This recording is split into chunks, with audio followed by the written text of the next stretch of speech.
ఈ తీర్మానాన్ని స్వాగతిస్తూనే కేవలం 2 విషయాలు మాత్రం గౌరవ మంత్రి గారి దృష్టికి ప్రభుత్వ దృష్టికి నేను తీసుకొని పోవాలనుకుంటున్నాను సార్. అధ్యక్ష, ఏ కార్యక్రమం చేపట్టినా ఇప్పుడే గౌరవనీయులు గంగుల కమలాకర్ గారు ఒక మంచి మాట చెప్పారు.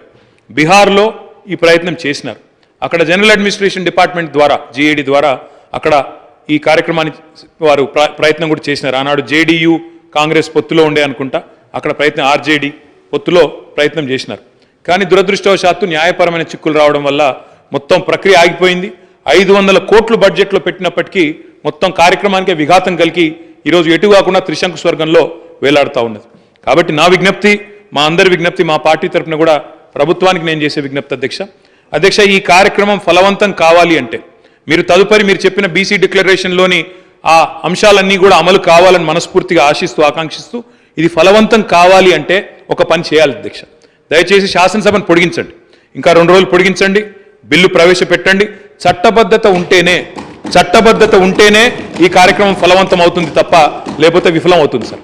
ఇంకొక మాట కూడా సార్, ఇప్పుడు జస్టిస్ రాజేందర్ కుమార్ సచార్ గురించి కూడా గౌరవ ముఖ్యమంత్రి గారు చెప్పినారు. అధ్యక్ష, జస్టిస్ రాజేందర్ కుమార్ సచార్ కమిటీ ఏర్పాటులో కూడా మా పాత్ర ఉంది, మా నాయకుడు కేసీఆర్ గారి పాత్ర ఉంది. ఆ రోజు యూపీఏలో కేంద్ర కేబినెట్లో వారు ఉన్నప్పుడే ప్రతిపాదన కూడా తీసుకొచ్చాం. ఇప్పుడు ఎందుకు చెప్తా ఉన్నా ఈ మాట అంటే జ్యుడిషియల్ శాంక్టిటీ కానీ అధ్యక్ష ఒక్క నిమిషం మీరు చెప్పాలి చెప్పింది దాని మొత్తం అధ్యక్ష చెప్పండి సార్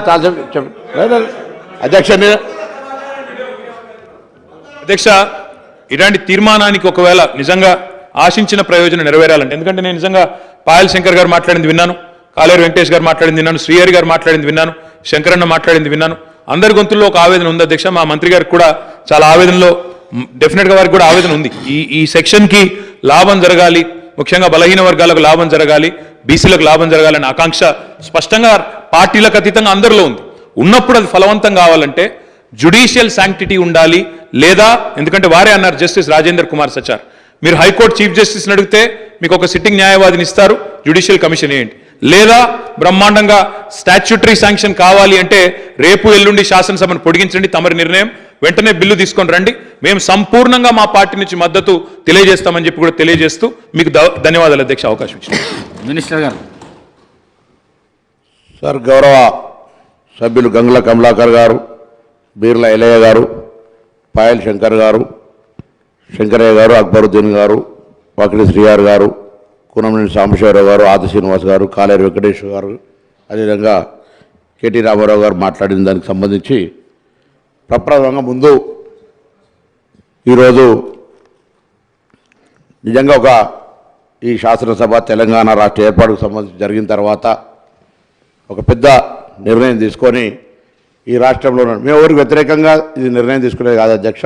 ఈ రాష్ట్రంలో ఉన్నటువంటి గౌరవ మా శాసనసభ్యులు, బలహీన వర్గాలకు సంబంధించిన శాసనసభ్యులు సంఖ్య ఎక్కువ ఉండాలి, న్యాయం జరగాలి, పిల్లల ఆర్థిక, విద్య, రాజకీయ అన్ని రకాలు పెరగాలనే ఆలోచన మిగతా అన్ని రాజకీయ పార్టీలు చెప్పినట్టుగానే మేము కూడా ఒక చిత్తశుద్ధితోటి ఈరోజు ఈ కార్యక్రమం తీసుకున్నాం. తప్పకుండా అందరూ కూడా దీనికి మద్దతు ఇచ్చినారు, వారందరికీ కూడా ప్రత్యేకించి ధన్యవాదాలు. కానీ ఇందులో కొన్ని అంశాలకు సంబంధించి వారు లేవనెత్తినప్పుడు వారికి జవాబు చెప్పి ప్రభుత్వం తరఫున అందరి సహకారం అడుగుతాను. ఒకటి స్పష్టంగా చెప్తాను, ఇది విధి విధానాలకు సంబంధించి గౌరవ శాసనసభ్యుల్ని కావచ్చు, ఇందులో న్యాయం జరగాలి బలహీన వర్గాలకు అనేటువంటి ఆకాంక్షించే వాళ్ళు కావచ్చు, రాజకీయ పార్టీలు కావచ్చు, అందరికీ కూడా సహకారం తీసుకుంటూ ఎక్కడ కూడా వివక్షపూరితంగా ఏదో రాజకీయపరమైన అంశాలను తీసుకొని పోయేది, ఇది బలహీన వర్గాలకు న్యాయం జరగాలనేటువంటిది మా పార్టీ ఆకాంక్ష, మా ప్రభుత్వం ఆకాంక్ష అనే మాట సందర్భంగా మనం చేస్తున్నాం అధ్యక్ష. ఈరోజు చాలా మాట్లాడుతారు చట్టం గురించి సంబంధించి, చట్టం చేయాలి. నాకు ఆశ్చర్యం అనిపించింది అధ్యక్ష, రాజకీయంగా తర్వాత మాట్లాడతాను, ముందు మీరు ఎవరైనా తెలుసుకోమని చెప్తాను. నేను గౌరవ ఇక్కడ కూడా వెంకటేశ్వర న్యాయవాది ఉన్నారు, లేదా గౌరవ సభ్యులు 2011 ఢిల్లీలో కేంద్ర ప్రభుత్వం చేసింది, ఆనాడు యూపీఏ ప్రభుత్వం, నేను కూడా సభ్యుడిని. అప్పుడు ఏర్పడినటువంటి కేంద్ర ఓబీసీ పార్లమెంటరీ కమిటీలో సభ్యుడిగా దాదాపు దేశంలో ఉన్న 20 రాష్ట్రాలు తిరిగే అవకాశం వచ్చింది. తప్పకుండా బలహీన వర్గాల పట్ల ఒక కమిట్మెంట్ ఉంది. డిగ్రీ చదువుకునే విద్యార్థి రాజకీయాల్లో ఆనాడు మురళీధర్ కమిషన్ లోపల మరి కార్యక్రమం తీసుకున్నప్పుడు మరి తెలుసు పరిస్థితి, మండలం పేరు మీద కమ్మటలను తీసుకొచ్చినటువంటి పరిస్థితుల్లో కూడా మండల్ గెలవాలని కోరాడుకున్నటువంటి వల్ల ఆనాటి నుంచి వచ్చిన బిడ్డగా నేను అందరూ కోరుతాను, గౌరవ సభ్యులు కూడా సభలు కూడా 2011లో కూడా ఎటువంటి చట్టం చేయకుండానే క్యాష్ సెన్స్ జరిగిందో ఇది ఒక ప్రభుత్వ నిర్ణయం. ఈరోజు కూడా మీరు ఎవరు కూడా అనుమానపడాల్సిన అవసరం లేదు. చట్టానికి సంబంధించి కావచ్చు చిత్తశుద్ధి ముఖ్యం.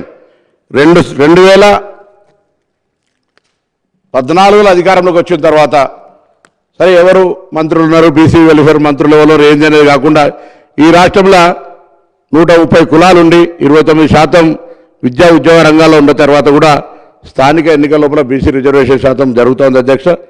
కానీ చిత్తశుద్ధిగా మరి మిగతా అన్ని వీటికి సంబంధించి చేయాలనే ఆలోచన ఎప్పుడు రాలే. గౌరవ మాజీ మంత్రి గారు నాకు ఆశ్చర్యం అనిపిస్తూ ఉంది, కులగణనకు సంబంధించిన ప్రభుత్వం చేసింది ఆ రోజు, దాన్ని బయట పెట్టమని అన్నాడు. అడిగుంటే ప్రభుత్వంలో ఉండి కోరితే క్యాబినెట్లోనన్నా కనీసం అడిగితే బాగుంటుండే. అది ఎప్పుడు కూడా బయటికి ఇంతకుముందు అక్బరుద్దీన్ గారు అన్నట్టుగా మేము కూడా అడుగుతాము, దాన్ని బయట పెట్టి ఈరోజు ప్రభుత్వ ఖర్చులతో జరిగింది, దాన్ని బయట పెట్టాలని కూడా ఈ సందర్భంగా కోరుతా ఉన్నాం. తప్పకుండా మేము కూడా ఆ అంశం తెలియజేస్తామని అడుగుతాం అధ్యక్ష. తర్వాత పిల్ల గుట్టక ముందే కుల్ల గుట్టినట్టుగా అన్నట్టుగా మంత్రి గారు అనేకమైనటువంటి మేనిఫెస్టోలు ఏం పెడతాను ఏం చేస్తున్నాం అధ్యక్ష. ఒక్కొక్క మాట చెప్తే చాలా అంశాలు ఉన్నాయి. ఈరోజు బలహీన వర్గాల మంత్రిగా ఒక కార్పొరేటర్ బలహీన వర్గాల సీటును వేరే వ్యక్తి తీసుకుని గెలిచిండు అనే దాని మీద కలెక్టర్ ప్రొసీడింగ్ ఇస్తే కూడా ఒక బీసీ మంత్రిగా ఆ బీసీకి అన్యాయం జరిగే విధంగా స్టే చేసినటువంటి పరిస్థితి మీకు నేను రికార్డుతో సాగిస్తాను. ఈ పరిస్థితులలో నేను ఒకటే మళ్ళీ కొడతాను, రాజకీయాలకు సంబంధించి ప్రసంగం ఇవ్వదలుచుకుంటే అనేక ఇవ్వదలుచుకుంటాం. కానీ ఈరోజు మనం ఏం చేసినాం, మన అధికారంలో ఏం జరిగింది అనేటువంటి మాట తీసుకునేటువంటి ప్రయత్నం కూడా చేస్తే సార్, ఈరోజు తెలంగాణ రాష్ట్ర ప్రభుత్వంలో 10 సంవత్సరాలుగా